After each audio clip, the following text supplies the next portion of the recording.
पाण्डकुलगोत्रोद्भवस्य प्रसाद नामधेयस्य झांसी रानी नामधेयस्य साई तरुण कृष्ण कुमार नामधेयस्य रचना नामधेयस्य वेदांश नामधेयस्य मम अनुकोंडि सह कुटुंबानां बान्धवानां क्षेमस्थैर्यधैर्यविजयः।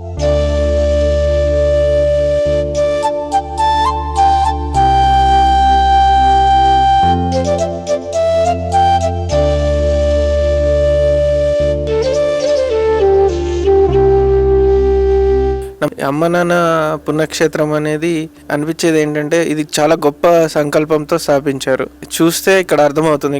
మేము లాస్ట్ టైం వచ్చినప్పటికీ ఇప్పటికీ చాలా డెవలప్ అయింది. లాస్ట్ టైం వచ్చినప్పుడు అక్కడ పక్కన రేకుల షెడ్ అలా ఉండేది, అక్కడ ఒక 60-70 మందిలతో ఉండేది.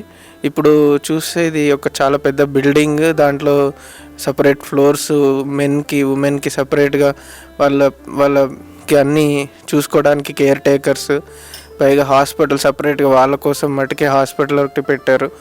సో ఫుడ్ అన్నీ చాలా చాలా ఇంప్రూవ్ అయింది. ఇప్పుడు 600 మంది ఉన్నారంటున్నారు.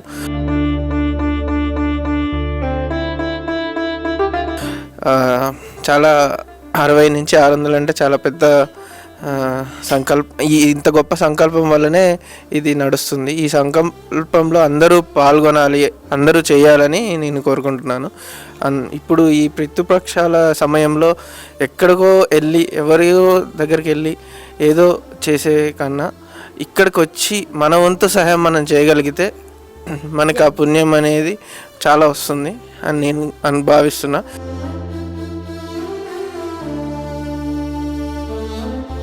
అమ్మా నాన్న అనాథాశ్రమంలోని అభాగ్యుల ఆకలి తీర్చేందుకు మానవతామూర్తుల అన్నదాతల సహాయాన్ని కోరుతున్నాము. ఈ రక్షణాలయంలో జీవిస్తున్న నిర్భాగ్యులకు 3 పూటలా అన్నదానం చేసేందుకు నిత్యావసర వంట సామగ్రి నిల్వలు సరిపోక ఇబ్బంది అవుతోంది. ఈ స్థితిలో ఆకలి తీర్చే మానవతామూర్తుల సాయం కోసం ఈ అభాగ్యులు ఆశగా చూస్తున్నారు. దయగల దాతలారా, వీళ్ళు మీ బిడ్డలే అనుకుని నిత్యావసర వంట సరుకులను అందిస్తే వాళ్ల ఆకలి తీరడం ద్వారా ఆ పుణ్యమంతా మీకే దక్కుతుంది. సేవాభావంతో మీరిచ్చే కేజీ బియ్యంతో 4 అభాగ్యులు కడుపు నిండా తింటారు. 3 పూటల 1800 మంది ఆకలి తీర్చాలంటే ఎంత కష్టమో ఒక్కసారి ఆలోచించండి. దయచేసి బియ్యము, పప్పు, నూనె, కూరగాయలు ఇలా ఏదైనా సాయమందించి శ్రీ పుణ్యలింగేశ్వరుని అనుగ్రహానికి పాత్రులు కండి.